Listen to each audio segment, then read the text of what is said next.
AI is it's here and it's not going away. We use it every day in our lives. We do have a lot of training for our staff in regards to what AI programs are available. We go through a process where we want to vet those resources and programs before we allow our staff and our students to access them. I wouldn't say it was easier. Okay. Every building and every district has its own challenges. Okay. But the hardest thing is making sure is to build that trust and that relationship. I feel proud to be able to have the opportunity to lead the school that I'm leading right now. So to me, that's a proud moment, that having that opportunity to work with all of those families and parents. Because our focus is to build a strong, positive culture where our students feel safe, they're included, where they can thrive academically, socially, emotionally. You have gone from classroom teacher to math coach to administrator. Penn has helped me to become the person that I am. Well, my experience as I started off as a teacher helped me to learn patience, flexibility, adaptability, and I was able to use those skills, and as I became an instructional leader, it helped me to continue to build those connections that I've had with those educators, those staff members, the students, the parents. Over the years, it's helped me to grow and become a better leader. Watching the students graduate from Plum High School, I had the opportunity to sit there and watch those students walk across the stage, knowing that I got to be a part of their experience and watch them grow and develop. That was a very proud moment. Question, Mr. Gauntner, 6'7".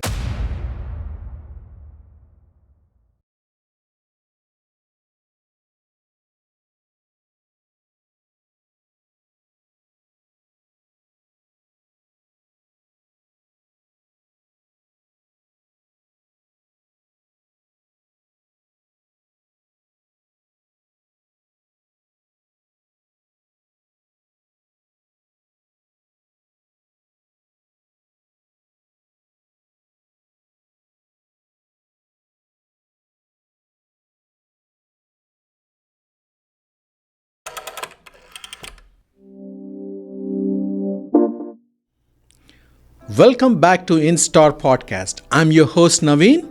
In our podcast, we sit down with the people shaping Pittsburgh's creative, cultural, and educational heartbeat. Today's guest is someone who has seen education from every side. A classroom teacher, a math coach, a curriculum leader, and now a principal at PIVIK Elementary School, Plum, Pennsylvania. But what makes Michael Gauntner's story so compelling isn't just his resume.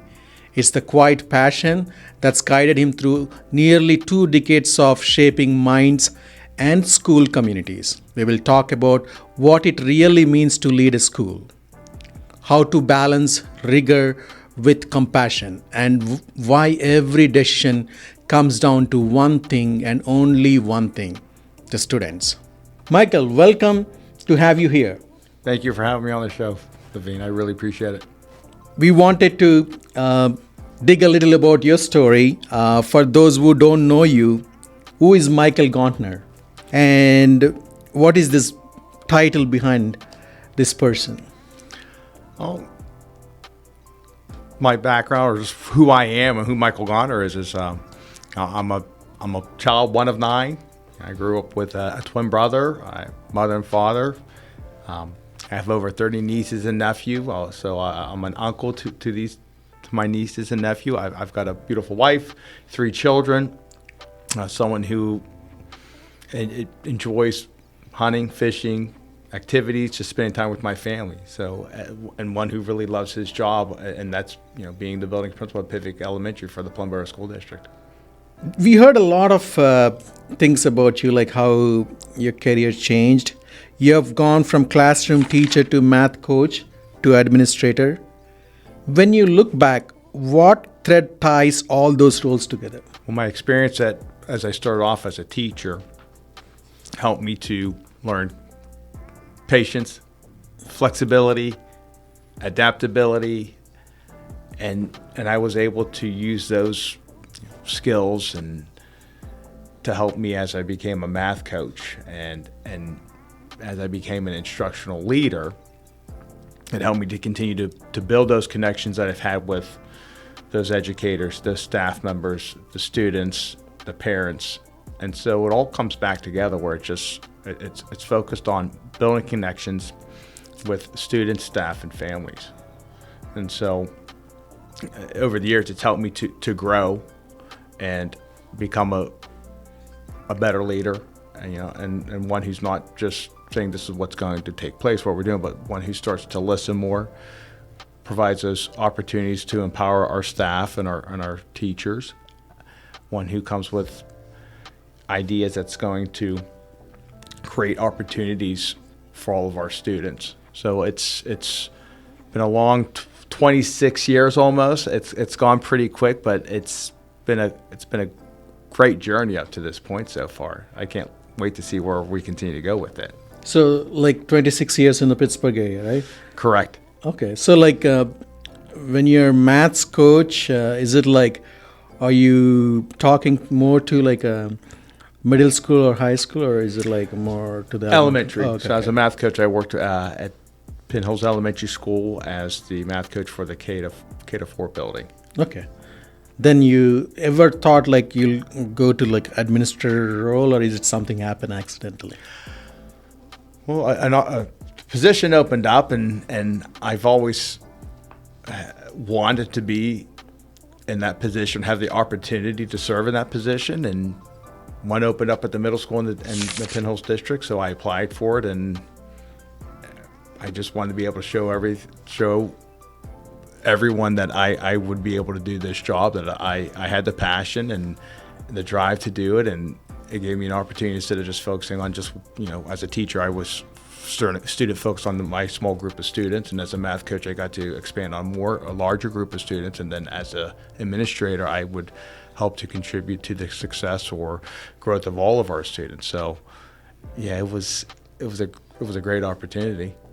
Yeah, I always like notice like in where and when I ask teachers, especially in my family, there one teacher as well. So like it's a difficult path. Like everybody knows, like teacher's job is not easy. And why you choose the teacher job in first place? I started off with coaching and elementary students, middle school students for youth programs, and I loved it. I loved working with kids. I enjoyed it. I loved to see, when they grew or had some type of accomplishment, and no matter how small it was, the excitement on their face. And that's what kind of led me into that path. And as I went to school, took the classes, and had the opportunity to go into observation, student teaching, I knew like this is where I wanted to be. This is what I wanted to do. So I love what I do. I loved it then, and I still love it now. So like any of your family members were teachers to your influence? No, Okay, not one individual in my immediate family is an educator. Okay, because I heard like your mom is encouraging you a lot and all these My things. mom, she's been one of my biggest supporters, just saying, you do a great job. Those kids love you. I think probably just because she knew how much of a challenging child I was, so she would say they can't get away with things because you've already done it before. But I've been on both sides. So, but yeah, she's been a big supporter of what I've been doing, as well as my wife. Yeah, mom is like inspiration for many of us as well. But like it's been a long time, 25, 26 years for you. Have you remember like what was your first classroom was like? I do. I was came in, and I was as my first contracted year for my 7th grade classroom. I was nervous. I was scared, anxious, and I didn't want to make any mistakes. So I thought I had to be perfect, but there's no way I could be perfect. But I do remember the group of students that I had. I can see their faces. I can recall their names, and it was a great group of kids. And it's what's funny is I still get this. I've run into some of those students where I've said, "Did I not have you in Pin Hills? Didn't I teach you at this time?" And they said, "Yeah." And so it's come full circle. And some of those students now that I've had in Pin Hills, I have their children now. So time's really passing me by. But it's just great to be able to say, "Hey, I taught your dad," or "I taught your mom," and so I said, "And don't let them tell you that they were always a straight A student, or they never got in trouble, so they would laugh about that. But it's nice to be able to see the former students that I've had and to see how they've grown. They still connect to you okay. Yeah, that's what I've also noticed. Like, teacher job is like most satisfied job because you see where your kids are, and they're like everywhere. You have more connections, and it's like lifelong thing. Like, you get the rewards lifelong. That's one thing I really like about teacher job. When we talked about your experience, you worked like 17 years in Penn Hills. And coming to Plum, again, similar neighborhood, like similar demographics and all those stuff. So when you move from Penn Hills to Plum, is it a easy transition? I think you moved as a leader here, right? So what kind of lessons that you learned in the Plum schools actually helped here? Or is there any more challenging here than Penn Hills? Penn Hills helped me to become the person that I am. What I took from Penn Hills was having to be flexible, being adaptable, really building those connections with staff, students, and families. The students I had worked with, some of those families had really hard times going on, and a lot of struggles with some of those individuals, but it allowed me to help build a connection with those individuals and those students. And so when I came to Plum, I continued with what I had learned, and I was able to continue with that, kind of like spreading my, like an octopus's tentacles out to be able to make those connections with more and more people, more and more students, more staff. And it's just continued to help me to grow and become a better leader. So you're saying like the Penn Hills was your base platform that exposed to a lot of these things that build a person you are today, and the way to PIVIK was easier journey for you, right? Well, I wouldn't say it was easier. Okay. Every building and every district has its own challenges. Okay. But the hardest thing is making sure is to build that trust and that relationship. And having gone from the high school, Plum, down to an elementary building, it's being the one who is responsible for the systems and the processes and implementing them. I had to make sure, like, I couldn't turn around and say, all right, I'm the assistant. I look at the high school principal, all right, there's an issue here. What do we do now? And so at that point, I am the one that people are looking at to make sure, like, hey, there's a concern here, there's an issue, or what do we do? And so that's where it's like kind of like the buck stops here. It's like, oh, I need to make sure that everything is running smoothly, and that's what I thought I needed to do. But then as I really got to know the staff down there and work with them, it all really became about empowering those individuals, and those individuals like, listen, Mr. Gauntner, I have a solution here, I have an idea, and I'd say, that's great, let's try it, let's run with it, let's see how it goes. So I never want to say it's easier. It's every building has its own challenges, but the people that I worked with at each of those different locations are the ones that help make those transitions a lot smoother. Okay, so I assume like the Penn School has more students compared to PIVIK, right? Is it something? We're relatively the same based on numbers. At Penn Hills, they had one elementary building, so all those students went to that building, whereas in Plum, we have two elementary. So currently we have roughly about 721 students just in our building alone. So that's a lot. It is a lot. Before that, like, if you ever came across a student or a movement that changed everything, like what you were thinking about your job, like either it is in the Penn Hills or in the PIVIK, what was that like? Do you have any? Probably you might have multiple experience, but something you wanted to elaborate. I have a lot of moments, but I believe some of the biggest ones for me, watching the students graduate from Plum High School. I had the opportunity to sit there and watch those students walk across the stage, knowing that I got to be a part of their experience and watch them grow and develop. that was a very proud moment.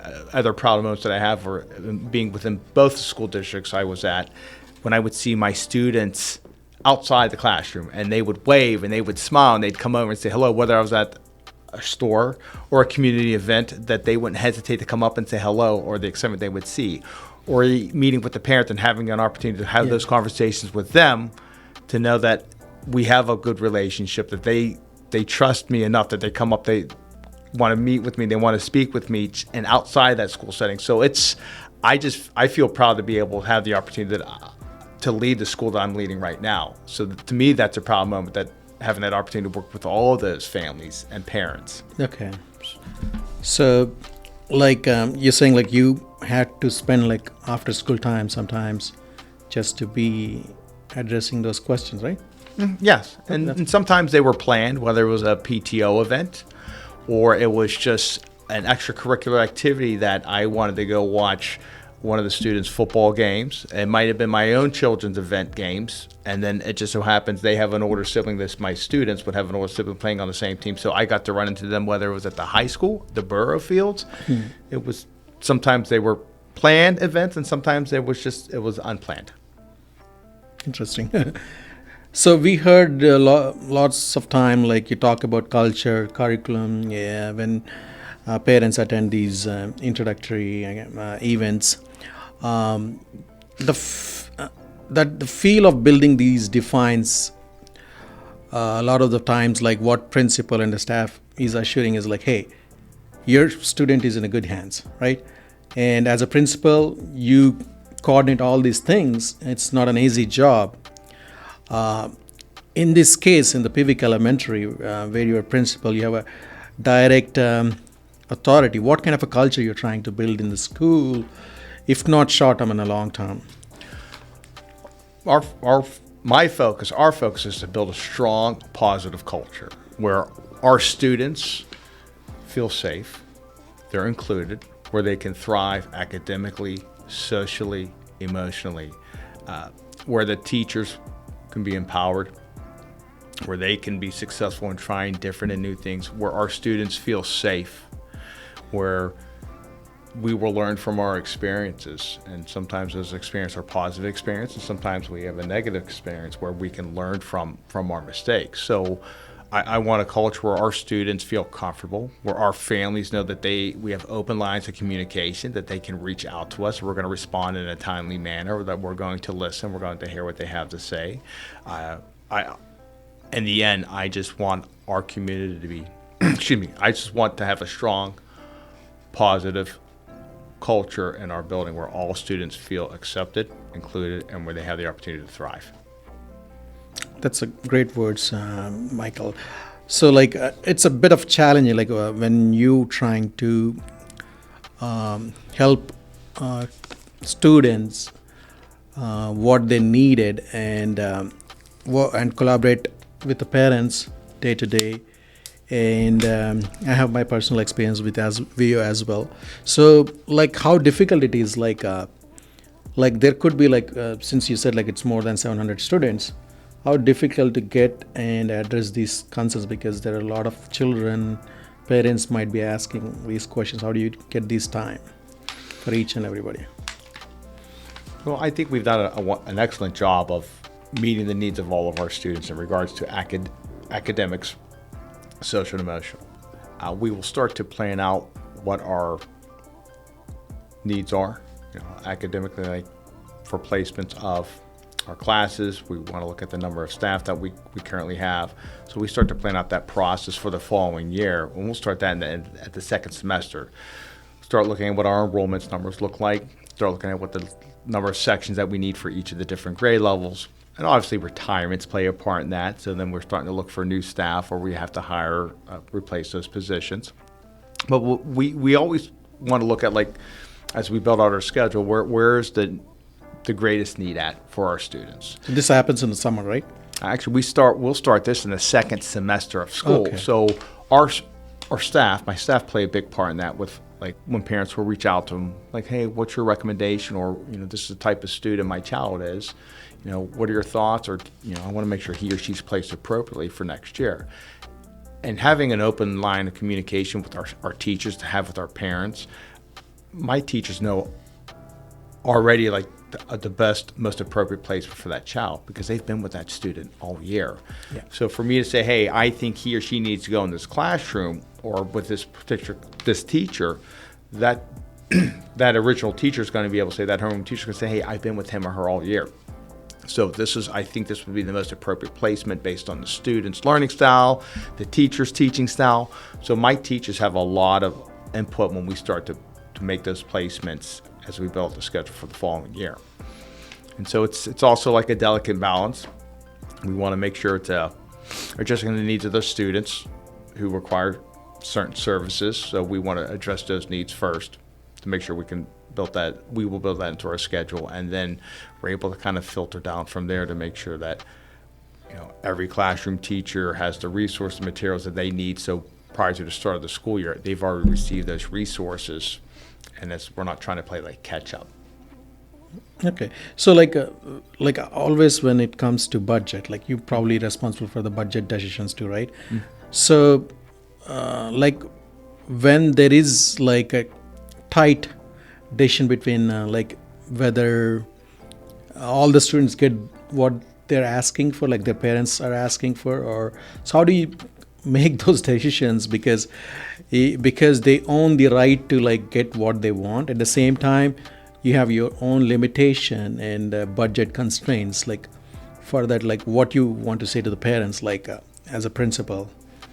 Well, we operate on a zero budget balance. So my staff and I will look at resources and materials that we will potentially need for the following year and put in those requests through our budget. And things that we look at initially when we were budgeting for might be school materials like curriculum resources. Yeah. All that was already budgeted for when we went through our reviews for curriculum resources.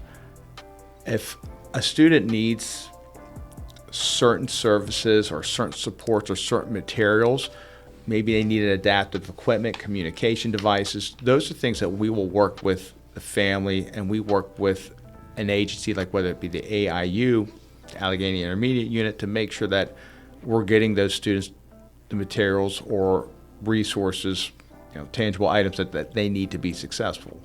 If a teacher comes to me and says, hey, Mr. Gauntner, this is, I need this material to help support my students, we'll have those conversations, but typically we have a heads up prior to us. Typically someone will come up out of the blue and say, hey, I need this for my children to be successful. These are things that my teachers will look in advance and say, hey, I'm piloting a program, I'm looking at a resource, or I've been testing this out. So we're on it before it hopefully it even gets to that point. Like, oh, I've already been reviewing these types of resources. This is something I think would help benefit the students that we're trying to provide services to. So when we put together those types of teams, we call them vertical teams, and whether it's a program review for math, we will have individuals from the different grade levels, different buildings, secondary, high school, middle school, and elementary, and general education teachers, special education teachers. Everybody's playing a part in identifying the resource that could potentially be brought into our schools. So but like if it like those are like in the beginning you can plan, but sometimes something happens in the middle of the year when you have not planned. Mm-hmm. And it's probably a little expensive, and a parent is asking for or anything. In that case, like you have some overages, like the government supports it. Like where do you get those? Well, depending on what's being asked for, okay. And what the need is, and if it's a need that is we as a team know, like, hey, this student needs this item, or to be successful, or for this student to access materials, or the classroom, we have departments that we can go to and share that information, and they're like, hey, based on the data that we've collected and our team meetings, this is something that we need to provide for this child so that they can access the things they need to in our building so that they're successful. So we it's not just, hey, I need to borrow your money access card or your Yeah. credit card. But it's a conversation we would have as a team, and really identifying what it is that student, he or she needs, and then reaching out to those appropriate places that would have those supports or services or items. So for those people who don't know a principal's main role in a schools, just broadly, what is a main role between the teachers and parents, and especially for the parents, what is your one message hey, this is my role, and this is what I'm responsible, and this is where I can help you. So do you have a few words for that? Yeah. I'm responsible for everything. Okay. So if you have a question or you have a concern and you don't know where to go to, I tell them, reach out to me. You call us, I give them a direct number to my office, and I'll get you to where you need to go. But I try to make sure I communicate that ahead of time, so to kind of catch that. So if they might have certain questions, they know where to go to. But in the end, I'm responsible for everything that happens in that building. So Okay. if there's a question, concern they want to reach out about, I tell them, please reach out to me. Everything in this building becomes my responsibility. Okay. You worked on K12 programs, and you worked on the curriculums. You try to add value to those things. Can you tell about K12 programs and how those help the students? Absolutely. I participated in several curriculum resource reviews. We're currently in a math program review. What's very beneficial about those is we have a large group, a team that comes together to help identify the resource and materials to support our teachers and our students within the classroom. So what's really important about that is, we have a very thorough process identifying those products or materials that we're going to be bringing in. And we're able to see through the lens of a general education teacher, special education teacher, an elementary kindergarten teacher, or a high school English teacher. Everybody has input on this, and ultimately these teachers are the ones making the decisions on this. I am helping to facilitate, but in the end, they also know what's best as a team when they make that final recommendation on hey, here's what we need and here's why we need it, and here's the research, or here's the other school districts we've gone out to observe, here's the students that we've reached out to if we've gone to those external visits, here's the information, the data that we've collected from bringing those vendors into our building. So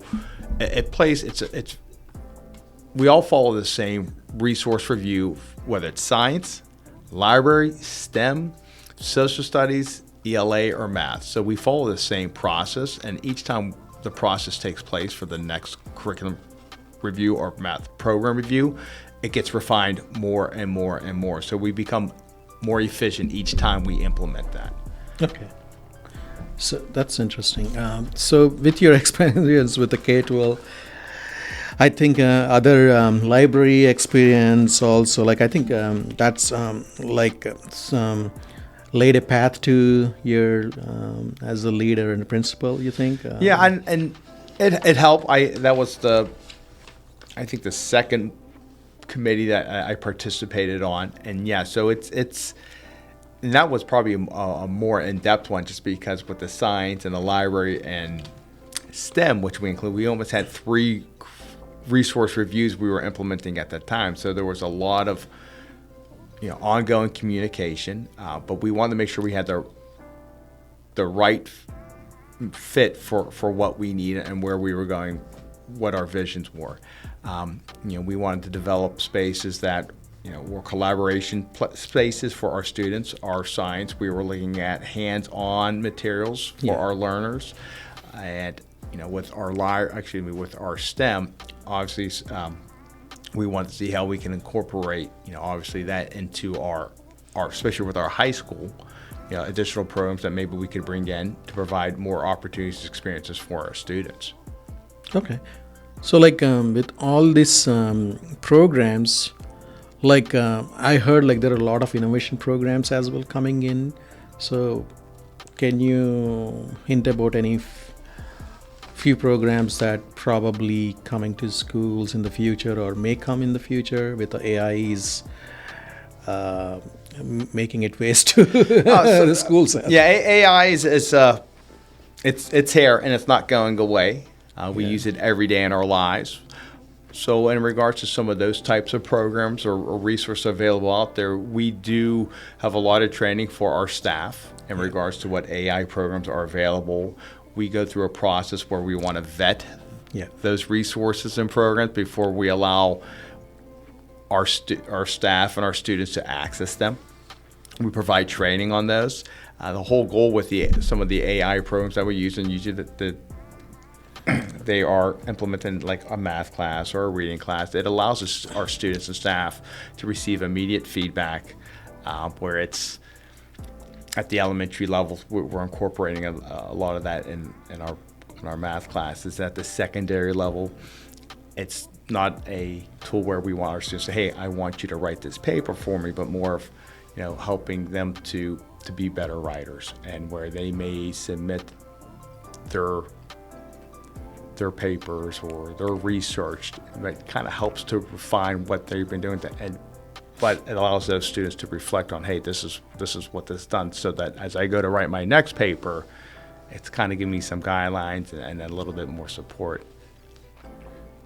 Yeah, of course, education doesn't stop at the school, right? Like you already told, like, you partnership with the families and the community, and you also live in the community, in the Plum. As a parent whose kids go to the Plum schools and a principal in one of those schools, what is that? How do you balance that role like? It allows me to be empathetic, and it keeps me grounded. It also, my own children can't get away with anything, so that's the first thing. But it allows me to see things through the lens as a parent and an administrator. Okay. So if an issue I'm addressing or something comes up, I can see it through both lenses. So I want to be fair, consistent, but I also want to make sure that every opportunity is an opportunity to learn from, right? So something to grow from. So whether it's a mistake, hey, we learn from this, we grow from this, and we move on. But it's a pretty healthy balance. So it allows me, when I'm talking to a parent, I understand. I can let them know, listen, I have children myself. I hear what you're saying. I'm listening to you. I completely get it. And then there's times as an administrator where I have to put on my administrator hat and say, well, this is how we're going to follow through, or how we're going to address this. But I can also, again, it keeps me grounded so that I can see, I'm still kind of like peeking around the corner with my parental lens to see, all right, let's make sure we keep this balanced. Okay. So yeah, that's because a lot of us like, hey, if you have like a two different roles to play, and it's kind of, hey, I can probably you as a principal may actually overlook something because of your time constraints, or maybe something you may learn more about your like direct results of the system and the problems, and you can actually point out and resolve those issues as well, right? Yeah. Because those are very good points. We discussed this before, and you were telling how you talk to the parents and make sure like everything is available. But when parents are unsure, and a lot of parents hesitate because they're not very vocal, and maybe their family is going through something all the time. It could be single parents. It could be, like you said, in the Penn Hills, you have seen a lot of those, mm-hmm. challenges. So how does you help those parents to explain about the process, paperwork, and IEP, and what kind of things you do as a principal, or help through the staff you manage?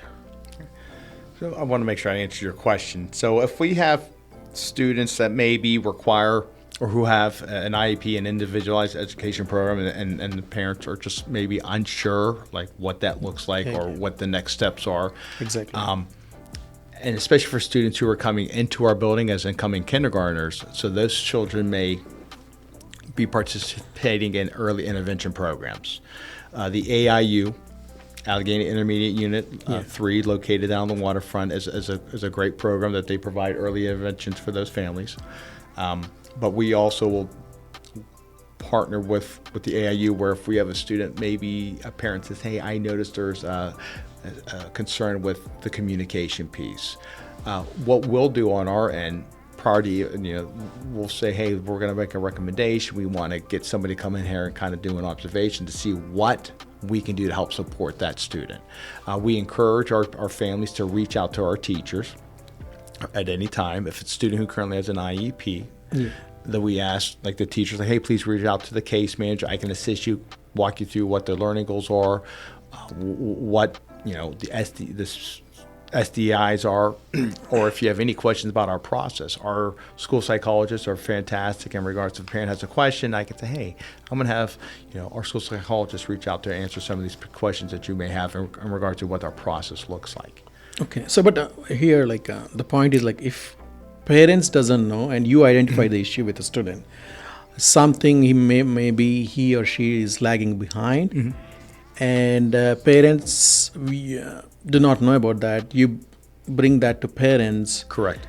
And sometimes they don't know what the solution. So in that case, what is the approach? How many times you can able to do that? Because it's because some students go unnoticed, or because with the the challenges we have in this classroom, like we discussed, teacher's job by itself is needs a lot of planning and a lot of slightly stressful compared to other jobs. So what would you do to identify those students and inform the parents? So it wouldn't be just that first time we're calling that parent or a teacher reaching out, voicing his concerns, or hey, sharing some information. We start from the beginning where we're building a relationship. So that teacher is going to be sharing with that parent, hey, just giving you an update. There's a progress here. Here's how he or she's performing. If that teacher has concerns, it's our responsibility to reach out to that parent saying, listen, we're noticing this, and we're trying these different things. And our teachers do a great job of that. They will differentiate the instruction and the materials. They'll adapt and say, I've been trying A, B, C, D, and E, and I'm still seeing some struggles here, or I have concerns. And by that time, that teacher's probably had already 3 or 4 conversations with the parent and letting them know, hey, this is what I'm seeing. And the parent may ask a question, well, what's your recommendation? Or what can I do? Or that teacher may be already having a conversation with myself and our school psychologist, and we may make the recommendation, listen, I think we need to reach out to that parent and let them know based on the conversations. So do you often meet with your staff to identify this, or is it you found it and they come to you, or is it it's ongoing? It's always, so even in our building, there's an open line of communication. So I meet with my staff regularly 4 to 5 times a month. We have and we will share that information out, not about specific students, but just say, here's a reminder, if you're working with families or if someone has questions, concerns, please, we can have those conversations in our meetings. So this way we can help make sure we're guiding you through the process and maybe what our next steps should be. So nobody's ever on an island in our building, no teacher, no staff, and no parent. If there's a concern, we're going to reach out and say, hey, listen, this is what we're seeing. We're going to make a recommendation, maybe for some learning support services for some type of evaluation. But that parent, this will not be the first time the parent's I did not know there was any academic concerns, or the parent might say, I noticed some academic concerns myself. I'm glad you're sharing this with me. What can we do? What can I do? And then we'll take the lead from there and guide those parents through the process. Since we're talking about the IEPs, let's talk about families of children with special needs. You said before that no 2 journeys are the same. What do you tell parents who are just beginning the process?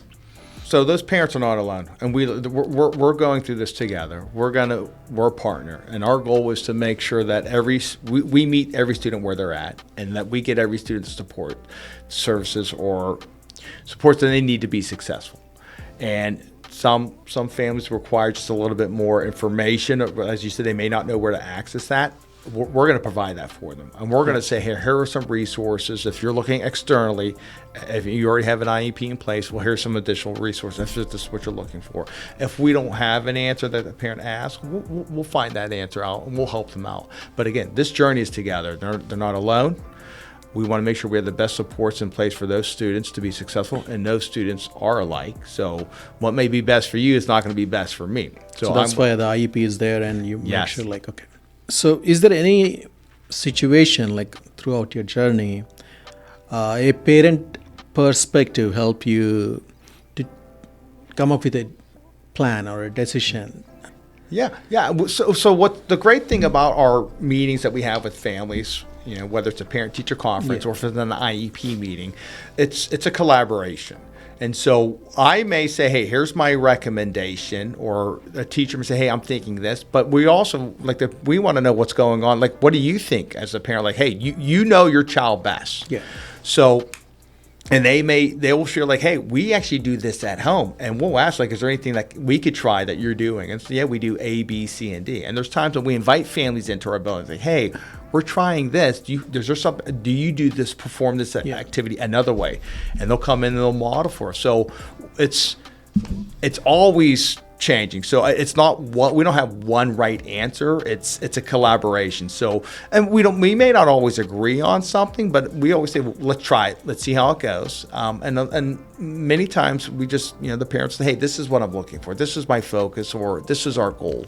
And we just look to see to make sure, like, it's aligned with what's in our IP, and how we want to make sure we're able to support him or her to make sure that he or she can achieve those goals. So and again, that's our purpose, is to make sure the support's in place so he or she can be successful. Okay, so like if the parents' input is taken and you also try to implement, this worked for this kind of student, maybe we should try this for other students as well, something like that. Yes, yeah. And a one-size shoes doesn't fit all. So it may work for one student, and then we'll try it with another student, and all of a sudden it doesn't work. It's like, all right, well, that didn't work. I will tell you right now, our staff will try multiple things before we find success. And the parents and us are on the same page, and we know that, hey, it may not work at first, but we'll try something else. And if it doesn't work the first time, we don't write it off.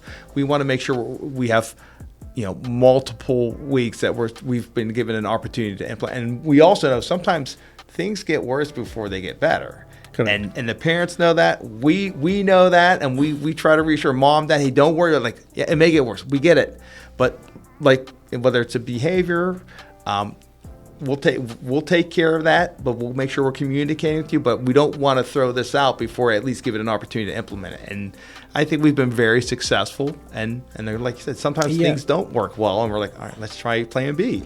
Yeah, because all the failures teach us something. Yes. But at the same time, like, it is also stressful sometimes. Hey, we planned this one, it was not. But to tell the parents, hey, to be in your shoes and understand those stuff probably may take some time, right?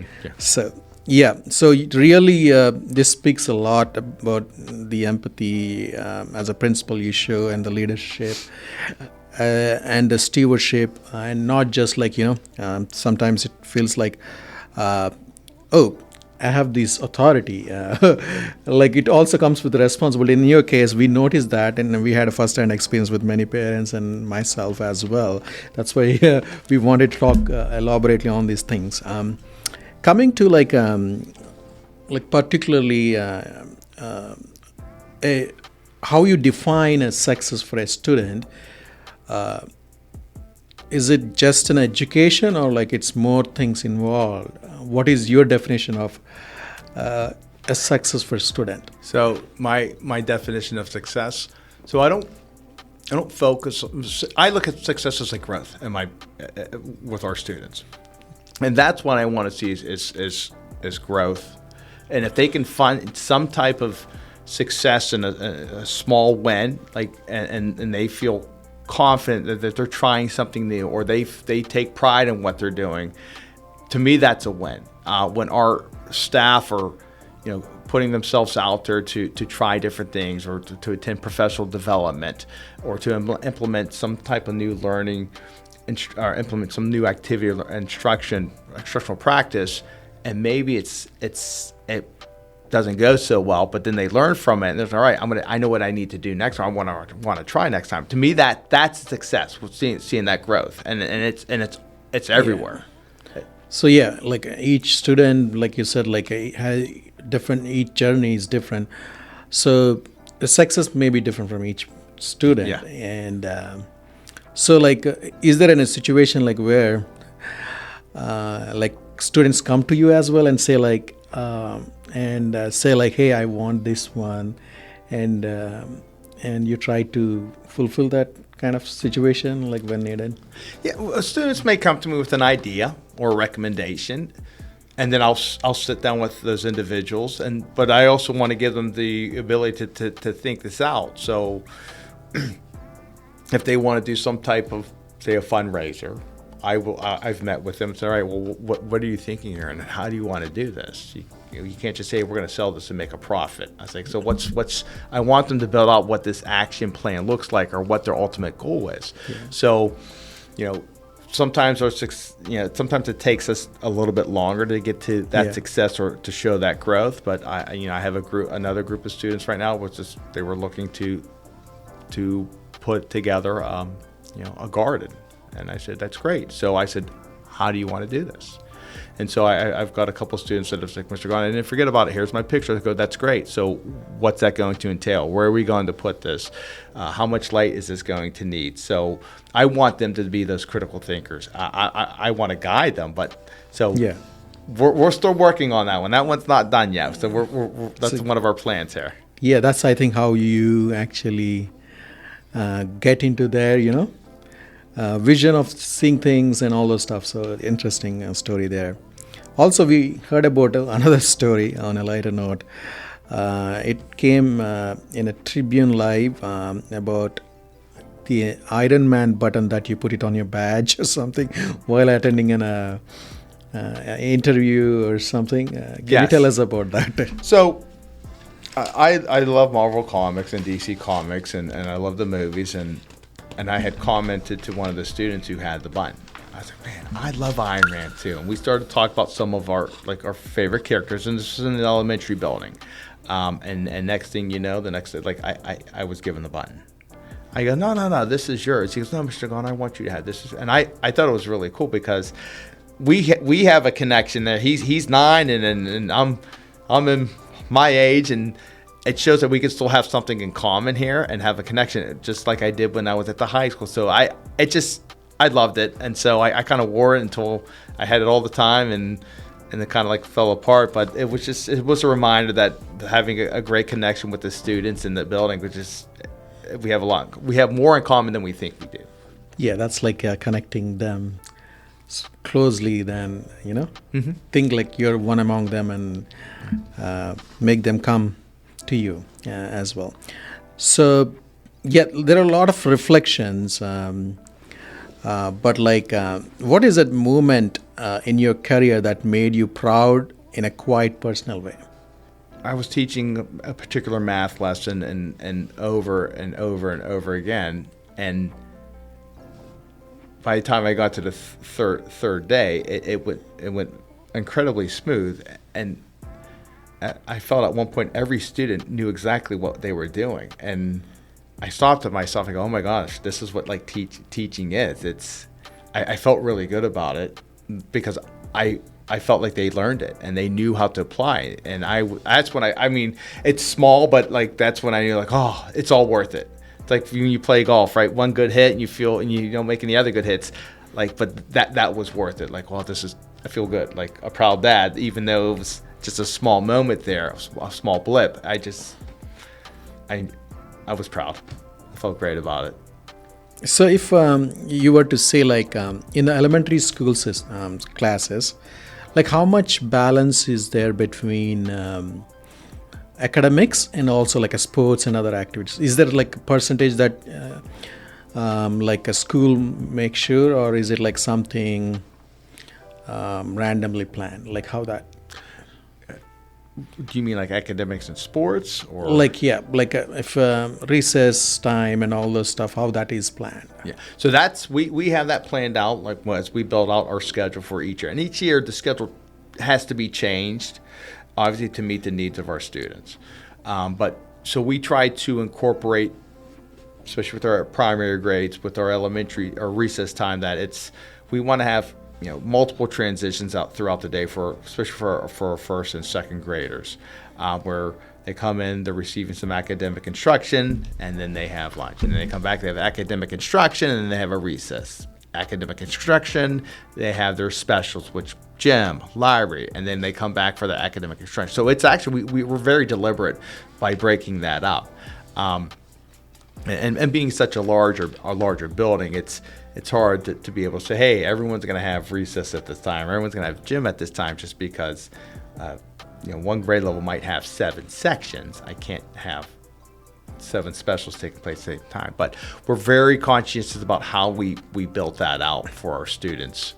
And again, the schedule is primarily based on the needs of the students. So you're saying like the first graders probably get more recess time compared to fourth? Well, they all get the same amount of recess time. Oh, okay. But just how we place those gotcha. times in the schedule will differ. Whereas opposed to maybe fourth grade might have a little bit longer instruction time before they have their lunch, and then instruction time, and then they have specials where they have a break at. So it's our younger bodies or younger learners have a little bit more movement in their bodies, and so that's why we try to break that schedule up. Doesn't mean our older learners don't get fidgety, but sometimes if they need to take a break, they'll stand up, or maybe they need to take a quick walk somewhere. But yeah, we're very specific on how we build out that schedule for those primary grades. So that is a really interesting part, because everybody believes like all the kids won't able to get to play at their homes because on the weekdays, or maybe it's the winter or something like that. So they're always looking forward to those recess. Always have a recess. They always have at least gym like once a week. Yeah. So it's try to keep them moving. Yep. How do you know, like, if some students at times, because of the financial issue at their home, are not able to eat, or you can find out like how, is there any school resources? Like I know like you have lunch programs, breakfast programs. So like because I'm just asking because things are changing. Yeah. Not necessarily we are not. My school counselor does an excellent job of communicating with families, like whether she's going to be holding certain groups, and some of those groups might require like further assistance. And my social worker has been doing a fantastic job in regard to that. We'll communicate to our families in regards to maybe if it's the Giving Tree we'll host, or for during the holidays, or for Thanksgiving. We'll have families that we'll reach out to. Our PTO will reach out to, like, families know to reach out to them if they're in need of like food for like those certain holidays. Yeah. We have a list that we'll provide our families, like, hey, here's a resource that you can go to. We'll have families that will reach out to us and say, listen, I want to do something for a group of individuals. Like the PTO, say, hey, we want to raise money. We're going to do a fundraiser, and then we're going to collect money and provide it for the families who might who are in need of assistance. My social worker does a fantastic job where families might say, hey, we're having a home issue where like maybe a fire. Like parent might be sick and she was not able. And so then what we're able to do, or they had to. There was a house fire and they had to move. They had to double up with another family, and we want to make sure like, hey, before they reach out to us, we can get them like resources, or we want to make sure we're communicating to them like, hey, we can make sure your transportation, you're not displaced. We'll work with the transportation department about this, or you're worried about items for coats. We work with the Knights of Columbus who share donations with us. If students are struggling with materials in school, we'll provide them with those items. You need pencils, crayons, markers, glue, sticks, we'll take care of that. Backpack. Like educators always not only end up giving education, but also sometimes you understand the personal situation and also live up to that situation. So great words there, Michael. So our final rapid fire rounds. Michael. All right. So Our first question, strict principal or friendly principal? Which are you? I've got a healthy balance. I'm probably more friendly than I am strict. But right, it's like as a teacher when you don't smile until Christmas, because then this way you can always rein back, pull back on the reins. But I'd say more friendly. Okay. A motivational quote you find yourself repeating to students. Do unto others as you want them to do unto you. Perfect. I'll remember that. If you weren't an educator, what would you be doing today? I don't know. I think it would still be an educator. Like that's, but maybe I don't know. Forensics, FBI. I see some interesting shows out there. That's out of box. Okay. Really nice. One question you wish students would stop asking. It's on a lighter note. One question, Mr. Gauntner, 6'7". A student moment that you made you unexpectedly emotional. When the students graduate, I do. Okay. That's, I got to see them go through that. I get that. Have your students changed the way you see life, and how? Yes. Yeah. It's not personal. Like if someone's upset or gets mad, they're not mad at me. And I've learned this a long time ago. It's not personal. So everyone's got some struggles they're going through, or they're just upset about something and they can't control something. I remind myself and everybody else, it's not personal.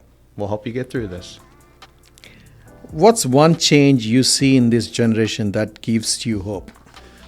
I want to say that the parents that we're working with right now are like really supportive and want what's best for their kids, and that we have a strong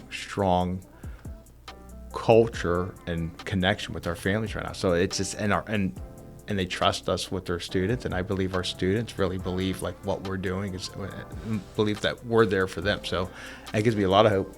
Yeah, you guys are an important part of their life, and that too, like in the beginning of every student. When you look 5 or 10 years from now, what kind of a legacy you want to leave?